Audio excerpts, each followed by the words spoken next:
السلام علیکم ناظرین، welcome to my YouTube channel. بسم اللہ الرحمن الرحیم۔ ایک دریا کے کنارے ایک چوہے سے ایک مینڈک کی دوستی ہو گئی اور یہ محبت عشق کی حد تک جا پہنچی، یہاں تک کہ دونوں ایک وقت معین پر ہر صبح کو ملاقات کے پابند ہو گئے اور دیر تک دونوں تبادلہ خیالات کرتے تھے۔ دونوں کا دل باہم ملاقات سے بہت خوش ہوتا، ایک دوسرے کو قصے سناتے بھی تھے اور سنتے بھی تھے، آپس میں راز و نیاز کی باتیں کرتے، بے زبان بھی تھے اور بازبان بھی تھے۔ جب آپس میں ملتے تو ایک دوسرے کو 5 سال کے قصے یاد آ جاتے۔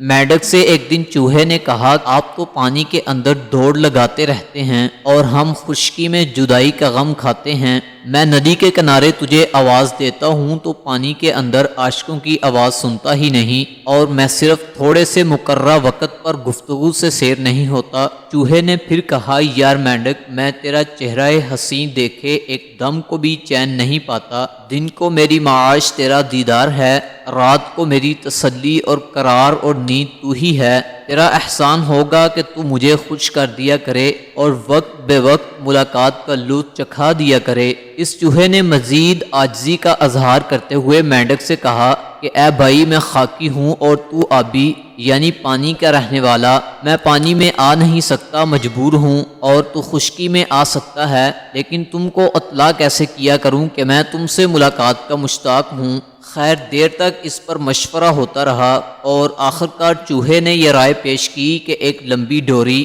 یعنی رسی لائی جائے اور ایک کنارہ اس کا تمہارے پاؤں میں باندھا ہوا ہو اور دوسرا سرا میرے پاؤں میں بندھا ہو۔ بس جب مجھ کو ملاقات کرنی ہوگی ڈوری کو ہلا دوں گا تو اس طرح تمہیں پانی کے اندر ڈوری کی حرکت محسوس ہوگی اور تم ندی کے کنارے آ جایا کرنا۔ اس طرح ہم دونوں کی ملاقات ہو جایا کرے گی۔ مینڈک کو چوہے کی یہ بات بری معلوم ہوئی اور دل میں کہنے لگا کہ یہ خبیث مجھے اپنے قید و بند میں لانا چاہتا ہے۔ اس خیال کے باوجود مینڈک نے اپنے دل میں میلان پایا کہ چوہے کی درخواست قبول کر لے۔ عقل پر جب طبی خواہشات غالب ہو جاتی ہے تو یہ نہایت خطرناک مستقبل کا نقطۂ آغاز ہوتا ہے۔ چنانچہ کچھ عرصے تک یہ دونوں ڈوری ہلا کر بار بار ملاقات کی لذت کے عادی ہو گئے تھے کہ ایک دن اس بری صحبت کا انجام سامنے آیا کہ اس خبیث چوہے کو ایک چیل اپنے پنجے میں جکڑ کر لے اڑی، اور ساتھ ہی ساتھ چونکہ ڈوری کا دوسرا سرا مینڈک کے پاؤں میں بندھا ہوا تھا، اس وجہ سے مینڈک بھی اپنی عافیت اور سکون کی جگہ پانی کے اندر سے لٹکا ہوا چیل کے ساتھ ساتھ اوپر فضا میں لٹک گیا۔ چوہے خبیث کا جو حشر ہوا وہی اس مینڈک کا بھی حشر ہوا، یعنی دونوں کو ہلاک کر کے چیل نے اپنا لقمہ بنا لیا۔ اگر مینڈک پانی کے اندر رہتا اور چوہے خبیث سے دوستی کا یہ رابطہ قائم نہ کرتا